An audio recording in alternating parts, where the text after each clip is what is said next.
Welcome back to Line Creek. How are y'all doing today? It's a rainy summer day here.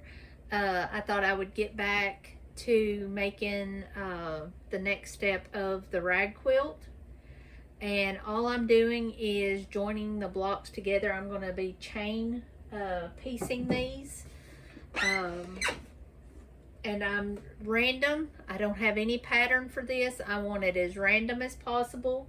So with the wrong sides together, I'm just doing about a 1/2 inch seam.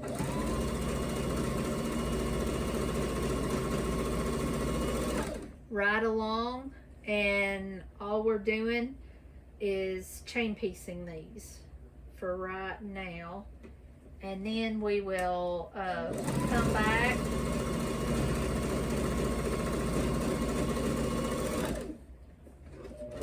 I'll show you what the kind of the next step is.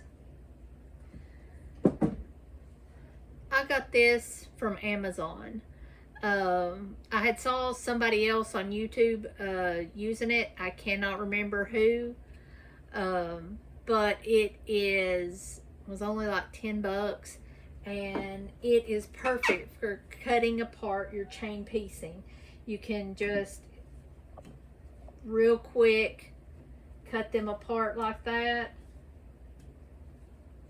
It's the best little thing for chain piecing that I have ever seen. I love it. It does have, you can even use an old rotary blade in it. So once a rotary blade kind of gets a little dull, that might be a way of repurposing those blades. I do know that across my blanket is going to be 10 blocks. So here I've already got 5 chain pieced together. And here are 4 more. So I'm going to reach down here into my little random and get 1 more. Remember, wrong side to wrong side, because we want our seam to be on the top of the quilt.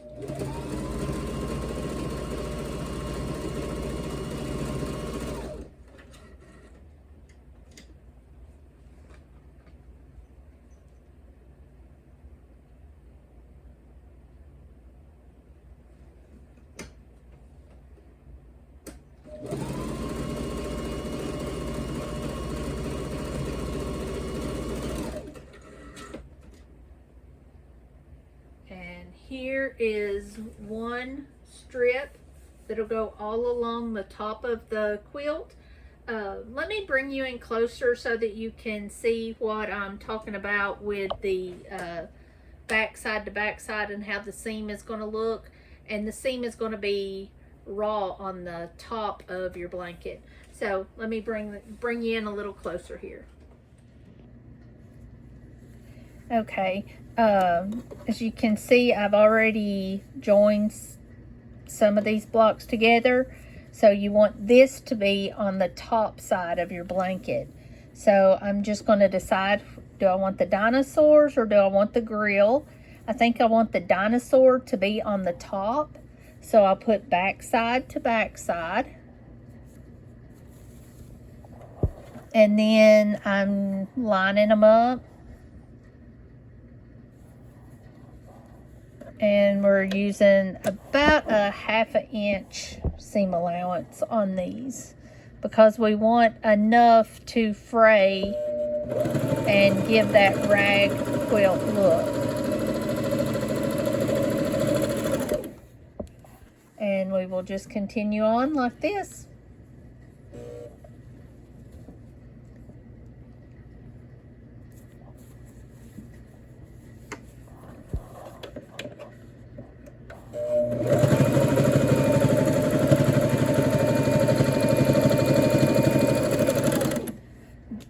This is a very forgiving quilt. It's made with all scraps from different pajamas, receiving blankets, different pieces of flannel, flannel shirts.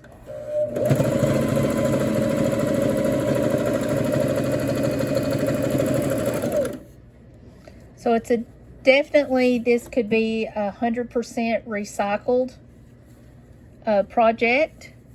And for the most part, this is a recycled project for myself. If not recycled, at least scrap.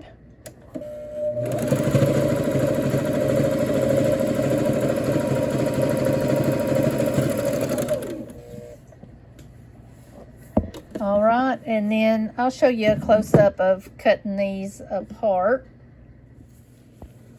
This is really a game changer when it comes to cutting apart chain pieced items.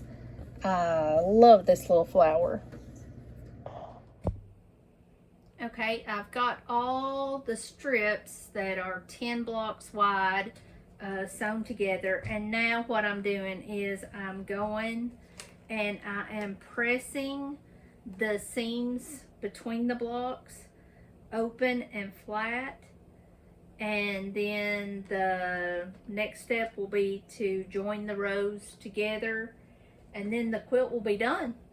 This seems to be a pretty fast quilt, and I love that it's made from recycled scraps, just anything. You don't have to be a sewer to make this. You can take flannel shirts, old flannel sheets, receiving blankets, or if you want to make one, go buy new flannel.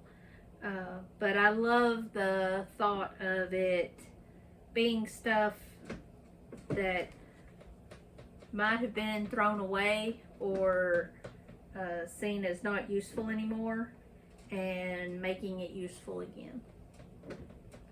Now only about 14 more rows to iron.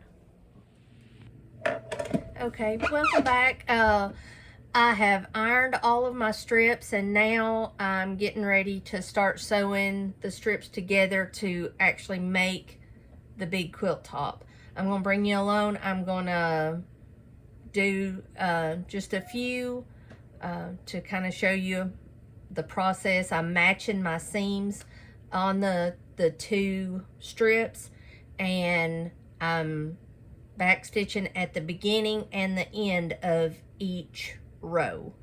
So let me reposition the camera and we'll get you where you can see what I'm doing. Okay, I am using a 1/2 inch seam allowance on this, like I did when I was joining each block. I'm matching up the flattened seams to each row, and now we're just going to straight stitch. At the beginning of each row, I back stitch, and then at the end of the row, I will back stitch.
And that is 2 rows sewn together now.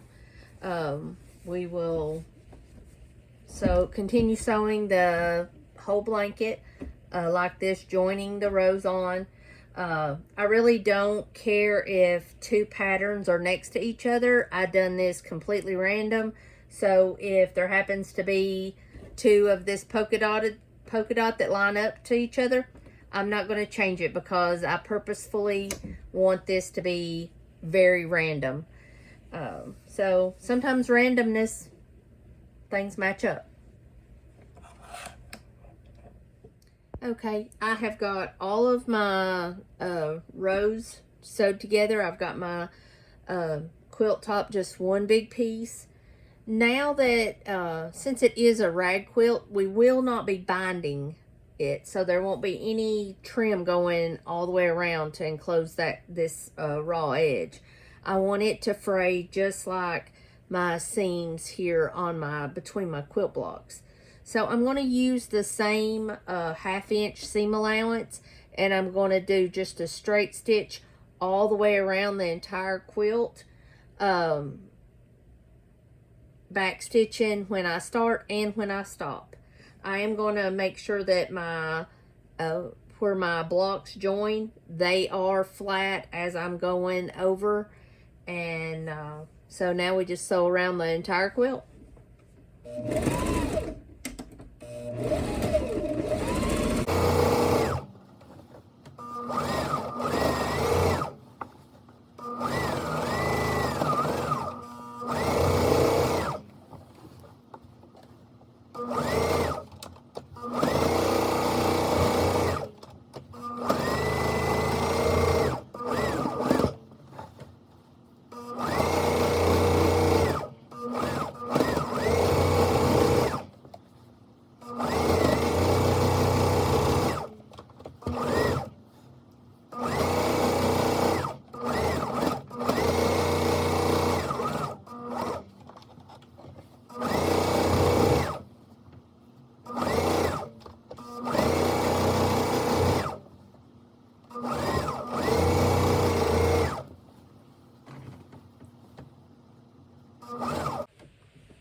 Okay, we've got it sewed all the way around. And let's go put it across the bed and see what it's going to look like. Okay, here it is on a full-size bed. I did make this for a twin bed or just a size to cuddle up in the living room with. I love the way it turned out. I see all the memories of past pajamas, receiving blankets, just everything. This one block right here, pull it here closer. This one kind of tickles me. This was a pair of pajama pants that I made my youngest daughter when she was about 12 maybe, and she wore them. She loves pigs. And then this right here is a piece of the flannel that had not been worn a lot. So I love how faded and worn out this is, and remembering how vivid this blue was before she wore them till they were worn out. So I enjoy seeing all those memories, and I hope the rest of the family will too. Okay, I have now washed the blanket. I have clipped all the seams, and then I washed it. I washed it twice and then put it through the dryer. You do have to make sure to keep a good watch on your lint trap, because while it is fraying this flannel, it is going to put off a lot of lint and strings. But it is totally done. I love the chenille rag look between every block. And I hope that you try making a rag quilt for your family. And I hope that this lasts a long, long time. Till next time. Thanks. Bye.